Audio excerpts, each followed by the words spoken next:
Vamos dar prosseguimento às nossas aulas da estatística multivariada, falar sobre distribuições multivariadas do capítulo 3 e vamos dar ênfase agora um pouquinho mais na normal bivariada, que é um caso particular da normal multivariada que nós já estudamos a fundo com todas as suas propriedades. Então vamos falar para visualizarmos melhor essa distribuição, que é no bivariada, né? Então dá para fazer gráficos, etc. E enxergarmos um pouquinho melhor as propriedades gerais da normal multivariada. Então a distribuição normal bivariada, quando P igual a 2, é um caso particular da distribuição normal multivariada, é um bom exemplo para a gente ilustrar algumas dessas propriedades que nós apresentamos de forma geral anteriormente.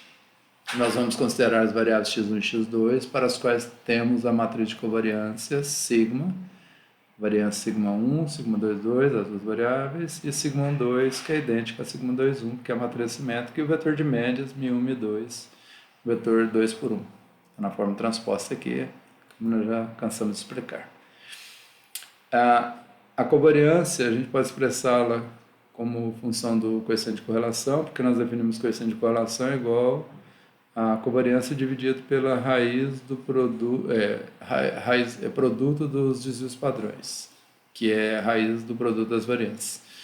Então, se a gente isolar sigma 2 como ρ, 2, se eu quisesse colocar aqui, né, é raiz do produto das variâncias, nós expressamos a covariância dessa forma também. Tá? Então, ρ 2 ou ρ simplesmente para simplificar um pouquinho a notação.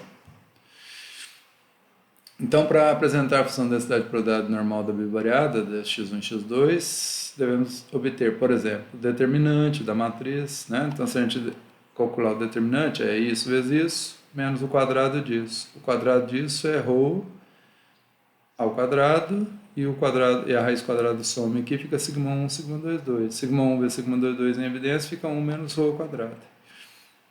É essa expressão que está aqui.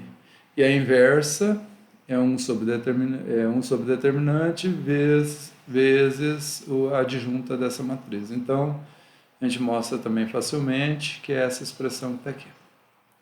Sigma menos 1, 1 menos tal. E essa expansão aqui, portanto, x1 menos a média 1, x2 menos a média 2 transposto, vezes a inversa, essa inversa, vezes x menos mi. Então, se a gente expandir isso, a gente encontra 1 sobre 1 menos ρ ao quadrado, x1 menos mi1 dividido pelo desvio padrão ao quadrado, x2 menos mi2 dividido pelo desvio padrão ao quadrado, menos 2ρ, x1 menos mi1 sobre desvio padrão, vezes x2 menos mi2 sobre seu desvio padrão. Então, aqui eu tenho os duplos produtos e aqui eu tenho os quadrados, a parte da diagonal. Então, com alguns algebrismos, algumas simplificações de interesse aqui. Então, o que é isso aqui? Isso aqui a gente poderia chamar de Z1, Z2, Z1 e Z2, né? Que seriam normais padrão independentes. Normais padrão, que independentes. Normais padrão, 0, 1. Não tem nada de independente. A função da densidade de probabilidade da distribuição normal bivariada, então, depois de várias simplificações, é essa aqui, 1 sobre 2π, né? 2π elevado a menos, 2π elevado a menos p sobre 2, ou seja, 2π elevado a menos 1, que o p é 2. Então, fica 1 sobre 2π, isso aqui vem lá do determinante, raiz quadrada é determinante elevado a menos meio, então raiz quadrada de sigma 1, sigma 2, 2, 1 menos ρ ao quadrado, e elevado àquela forma quadrática lá, o meio aqui, né, surge porque nós temos uma exponencial de menos meio dessa forma quadrática. Então vai aparecer um 2 aqui em consequência disso. O resto é aquela expressão que nós acabamos de mostrar. Se a gente fizer um gráfico da normal bivariada, na figura 1 aqui, com ρ igual a 0,9 correlacionada, nós vamos ter esse gráfico aqui. Então, veja, aumentando x1, aumentando x2, né? Então, nós temos a maior concentração, quando valores grandes x1 com valores grandes x2 estão associados, valores pequenos x1 com valores pequenos x2 estão associados. Valores grandes de x1 aqui com pequenos do x2, ó, densidade praticamente zero. A mesma coisa lá, pequeno x1 e grande x2 praticamente zero. Então faz um fantasminha amassado no sentido da correlação, que é uma correlação positiva. Se fosse negativa, seria o contrário, né?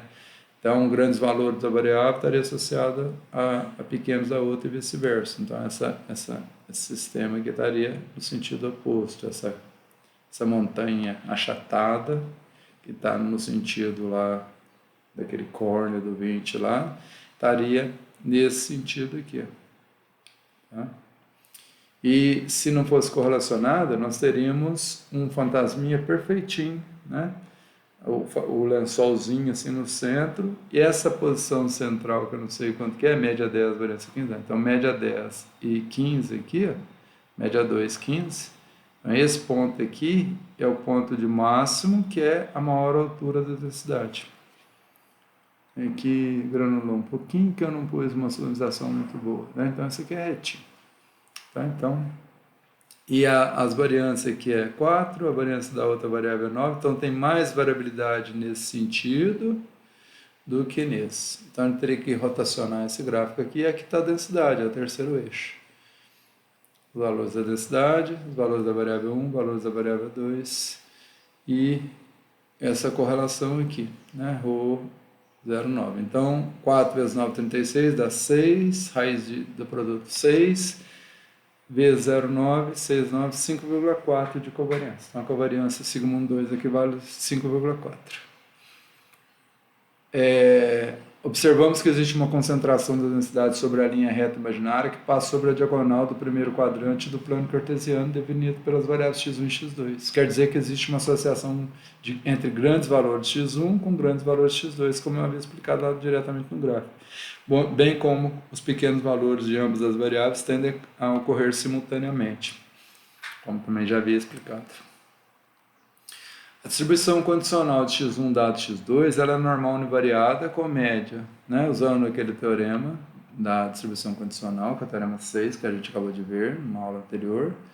M1, né? Aquelas quantidades matriciais, nesse caso, são escalares, sigma 2, que é a covariância, recíproco da sigma 2, veja que é x1 dado x2, da era x2 dado x1, então com as devidas adaptações aqui, x2 menos μ2, que é o valor dado de x2, né?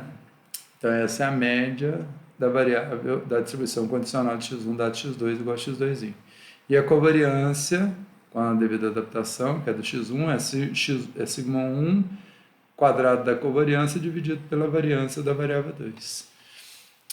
Se a gente substituir a covariância pelos ρ, raiz do produto das variâncias, e simplificar, está dividido pela outra variância, e simplificar pela outra variância, a gente chega nessa ρ, razão dos desvios padrões da variável 1 com a 2, x2 menos μ2. Então isso é igual a isso, tá? Fica à vontade para escolher uma ou outra.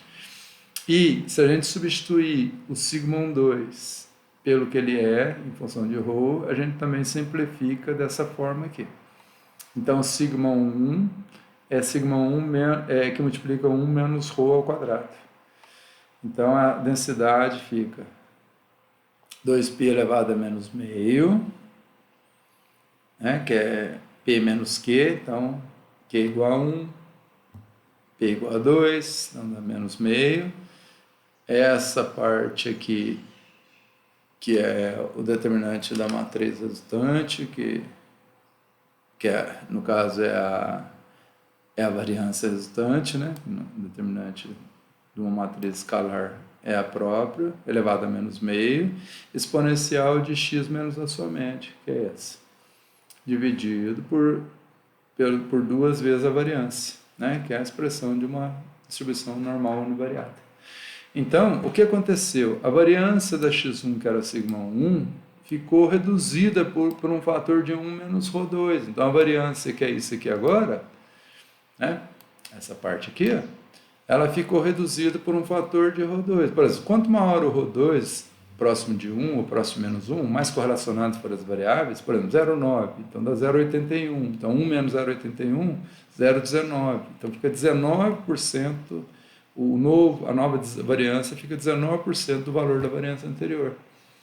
Quanto mais próximo de 1, maior a redução nessa variabilidade aqui. Quanto mais próximo de 0, se for 0, isso aqui dá 1 a variância, então não há redução nenhuma da variabilidade. Então, se as variáveis são não correlacionadas, as distribuições marginais e condicionais são as mesmas e não haverá essa redução da variabilidade. Então, vai ter uma redução por um fator de 1 menos ρ ao quadrado na variabilidade. Esse fator de redução a gente chama de fator de Schilling-Cage, que é a teoria dos modelos mistos, da média da distribuição marginal de x1, que depende da distribuição condicional de x1, né? Há um fator Schilling-Cage da média da distribuição condicional de x1, que depende do fator σ1, 2, σ1, 2 sobre σ2, 2. Ó. Essa divisão aqui. Tá? Isso aqui está dividindo, né? Porque eu estou fazendo produto por recíproco do outro. Aqui desculpa, tem um erro, acabei de ver, é condicional. x1 dado x2. Bom, na próxima aula, então, a gente vai ver elipsóides de concentração. Então, era só para mostrar. Tem mais detalhes no livro, quem quiser pode ver com mais detalhes, mas eu acho cansativa essa parte, porque é simplesmente aplicações de resultados e algumas contas assim, enfadonhas de ficar sendo feitas, né? De forma expandida, em vez de ser forma geral matricial. Então, espero que vocês tenham gostado e podem ver mais detalhes lá. E desculpe pelo errinho ali, que é a distribuição condicional.